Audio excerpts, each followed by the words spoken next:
Now, you all know the abdominal stimulating devices, you know, like the abdominizer and all of those kind of things that they sold on television for, we're getting real personal here all of a sudden. Now, these things you could buy for like $19, $20 here recently. Listen, until the Federal Trade Commission put those, may I say, scam artists out of business and fined them for $90 million. Or 3 easy payments of $30 million. Either way, that's fine. Now, what this is an electronic stimulating device. It has a power source. You turn this thing on, you get a kind of a current going, and you stick the electrodes on your trouble spots. If you're a man, the gut. If you're a woman, back here on the hip. And you turn this thing on, and you get a little electric stimulation here. Just a little thing like that is going on. Turn that on a little bit more, and you get a little bit more of this going on right here. You can sit there and watch Jerry Springer for a half hour. You can. Just get some of this going right here, and you get the equivalent of like 2,000 sit-ups in a half hour. Yeah. Now, does this work? No. Do I enjoy it? Yes, but that's not the point. That's not the point.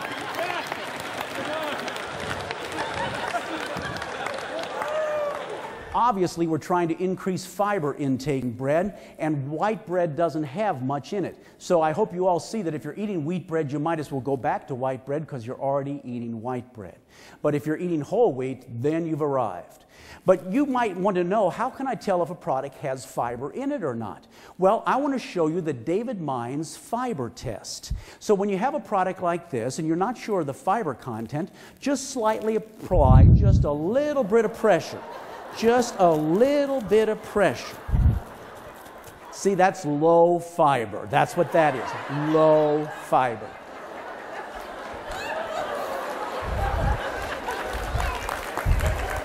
Low fiber. Yes. Now, then carefully pull it back out. Put it back on the shelf. And then walk away. Let me introduce you to a lady by the name of Jeanne Calmet. Now, she lived in France. She ate what we call the Mediterranean diet. When she died a couple of years ago, she was 122 years old. 122 years old. Hey, let me ask you, how many in this room would like to live to be 122 years old?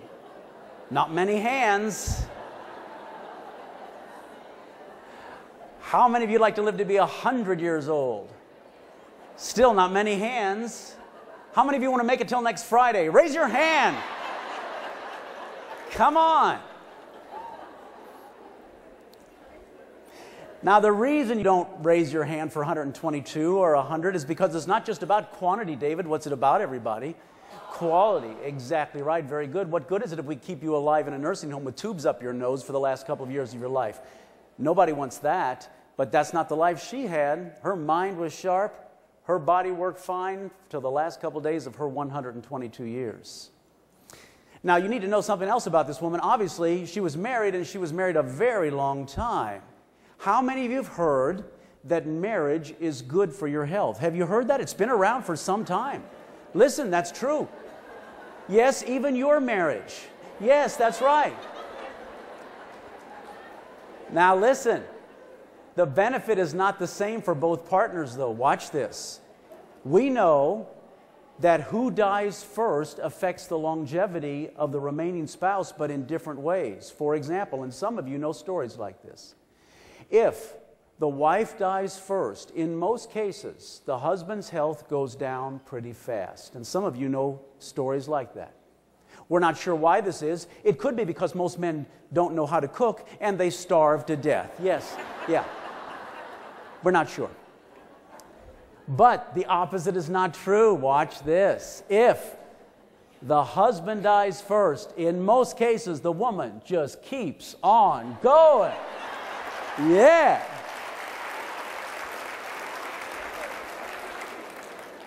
Now, what does this mean? This means women are good for men, but men are good for nothing, basically.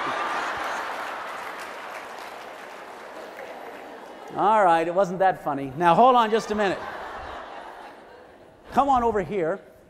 And your name is? Joanne. That's correct. Now, Joanne, stand right here, please. And we're going to ask you some questions to see if you've been paying attention. So you have to watch the screen there, and we're going to ask some questions as soon as our director. It's called What's Your Nutrition IQ? Let's give her a hand, everybody. Yay! Okay, the pressure is on, Joanne. Which of the following foods can help you lower your risk of heart disease? Ding-dongs, moon pies, salmon burgers, or cheese doodles? Salmon burgers. Are you sure? She says salmon burgers. Yes. You all won't raise your hand for 122 or 100, so let me change the question. If we could pretty well assure that your mind would stay sharp and that your body would function appropriately, now please, how many in this room would not mind seeing your great-grandchildren grow up? Wouldn't that be something? You know, more and more people are going to have an opportunity to do that very thing. Consider this. The Surgeon General said this. In 1960, they told us that there were 3,000 of these 100-year-olds coast to coast in the United States. 3,000 of these centenarians.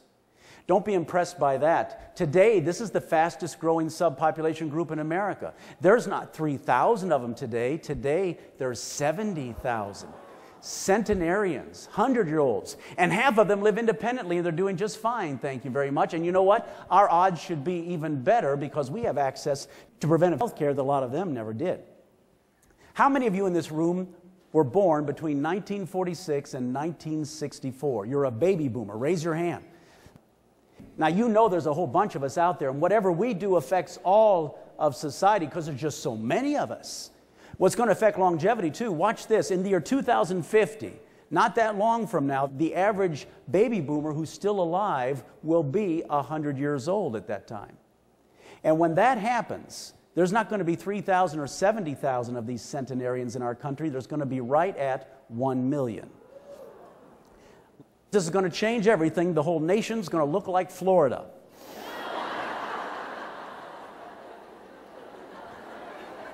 Every car in America will constantly have its blinker on. Everyone will eat dinner at 4 p.m. That's coming. Be ready for that. Well, as you're going to learn here today, our goal is moderation, not perfection. Listen, you don't have to get this nutrition thing right all the time. There's no research to back that up, thank goodness, because I can't be perfect, neither can you, not with our lifestyle. The good news is all you have to do is moderation. Oh, I'll tell you this, though, a lot of Americans have to work up to moderation. They're not there right yet. Let me encourage you by this statement. There's no such thing as a junk food. What? There's no such thing as a junk food. It only becomes a junk food when you eat a lot of it and you eat it often. That's when it's going to make an impact on your health. You don't have to swear any food off. 5 pounds of human fat looks like this. It takes up that much room on your body. I'm amazed at the number of people that tell me, oh, I only lost 5 pounds. I'll tell you what, if you lose 5 pounds of fat, that's pretty good. That's all some people need. Look, 5 would do it right there.